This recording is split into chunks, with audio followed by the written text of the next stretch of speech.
Bab 1127. Kita semua akan mati. Erik, mati sana. Kultivasi mereka meletus dan berlari ke arah Erik.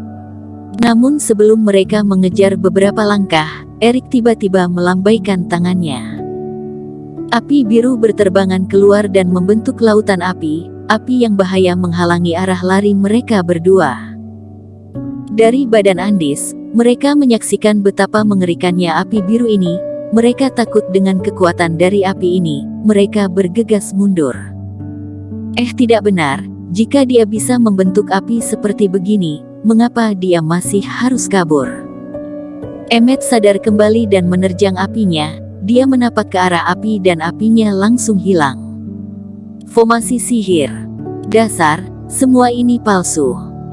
Emmet berteriak dan setelah menghancurkan formasi sihir ini, di dalam hutan sudah tidak kelihatan Erik lagi. Maddox juga melirik adik seperguruan Liu yang kepalanya putus. Dia marah dan menghancurkan pohon di sampingnya. Di mata mereka, sekalipun Erik benar-benar mendapatkan warisan apapun, namun dibandingkan dengan mereka, dia juga adalah orang dengan identitas rendah. Mereka adalah anak terpilih. Mereka adalah pertapa abadi yang dipilih oleh sektenya. Mereka adalah orang yang sangatlah terhormat. Orang seperti Erik seharusnya bisa dengan mudah untuk dibunuh dan mereka bahkan tidak akan ingat dengan namanya. Namun setelah beradu dengan Erik selama beberapa ronde ini, mereka benar-benar kalah dengan Erik. Tidak hanya mereka berdua yang terus terluka, bahkan adik seperguruan Zhang dan Liu juga mati. Andis juga terluka parah. Rasa dipermainkan oleh Erik itu sungguh membuat mereka marah besar. Bagaimana ini? Apakah masih mau kejar atau tidak? Maddox berkata dengan mengertakkan giginya. Kejar apaan? Orangnya sudah tidak ada. Apakah dia masih akan terpancing? Lagi pula mau kejar kemana? Emmet sangatlah marah dan menghancurkan semua barang di sekitar untuk melampiaskan kemarahannya. Ketika mereka datang, mereka ada 5 orang, namun sekejap 2 mati 1 terluka. Dan rumput ajaib itu masih harus 2 hari lagi baru bisa matang. Di waktu ini, entah masih akan terjadi hal apa. Apakah Erik itu sudah terbunuh? Ketika mereka berdua kembali ke area pergunungan, Andis berusaha bangun dan mempertanyakan mereka. Di manakah adik seperguruan Liu? Apakah kalian?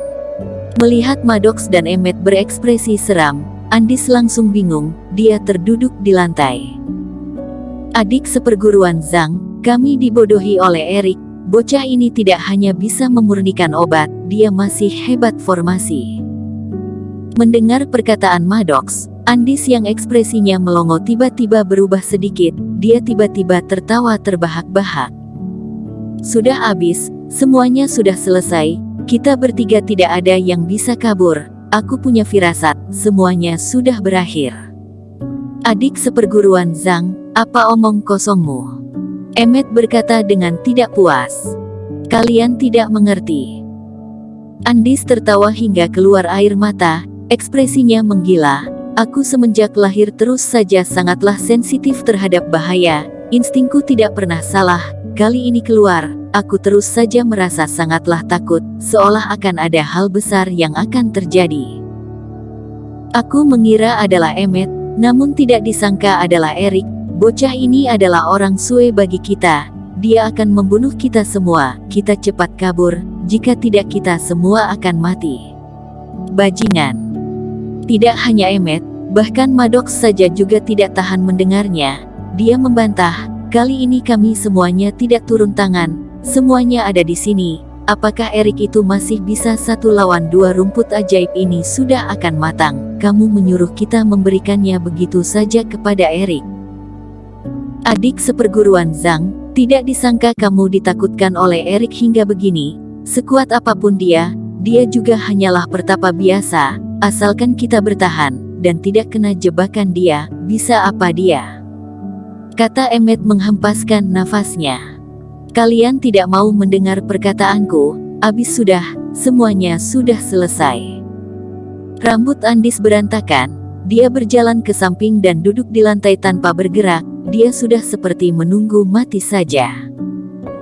Melihat tampang Andis begini, Emmett dan Maddox semakin merasa marah. Jika Eric berani datang, aku akan membunuh orang ini. Tunggu 2 hari kemudian dan rumput ajaib ini telah matang, kita langsung pergi dan jangan tinggal di sini lagi, kata Emmett. Waktu 2 hari berlalu dengan cepat. Di kurun waktu ini, tidak ada hal apapun yang terjadi. Jika dibandingkan dengan dulu, menunggu 2 buah rumput ajaib yang akan matang dan mengambilnya itu adalah sebuah hal yang sangatlah bahagia bagi setiap kultivator. Namun beberapa hari ini, bagi Emmett dan lainnya itu sangatlah menyengsarakan. Mereka tidak berani tenang dan berlatih, dan juga tidak bisa beristirahat. Kerohanian mereka terus saja dikerahkan. Mereka takut sergapan tiba-tiba daro Eric.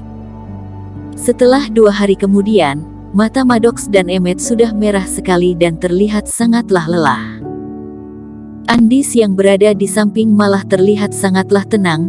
Setiap hari selain omong kosong, dia hanya makan dan tidur. Karena dia sudah merasa bahwa dirinya akan mati, dia tidak perlu tegang. Ini membuat kedua orang di sampingnya ini merasa semakin marah. Mereka berdua berencana untuk meninggalkan Andis sendirian di sini setelah mendapatkan rumput ajaib. Lagian dia sudah menjadi orang tidak berguna, kegunaannya sudah tidak besar. Rumput ajaib akan matang malam ini. Setelah matahari terbenam, Emmett dan Maddox terlihat sedikit lebih tenang. Baik bagaimanapun susahnya 2 hari yang lalu, asalkan melewati malam ini, dan menunggu mereka berdua pergi, apalagi yang bisa dilakukan oleh Eric. Seiring dengan mekarnya rumput ajaib, muncul banyak sekali kupu-kupu dan warna mereka beragam. Mereka mengiringi rumput ajaib dan seolah menari, adegan ini bagaikan sedang berada di surga. Seiring dengan munculnya kupu-kupu, ada juga segerombongan langkah kaki. Suaranya tidaklah terlalu cepat dan tidak terlalu lambat juga. Setiap langkahnya terasa kuat, suaranya tidak terlalu keras namun seolah mengingatkan mereka berdua. Maddox dan Emmett sama-sama berdiri dan melirik ke arah luar area pergunungan. Mereka mengeluarkan aura kuat dan masing-masing memegang senjata mereka.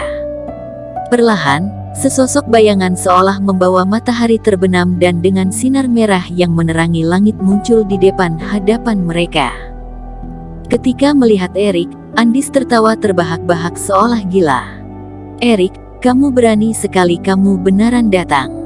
Emmett menatapi Eric dan terus menilainya, seolah ingin mengetahui seluruhnya darinya. Fase keilahian level 7, apakah ini adalah kemampuanmu setelah pulih? Kalian berani tinggal di sini, mengapa aku tidak berani datang? Eric mencibir.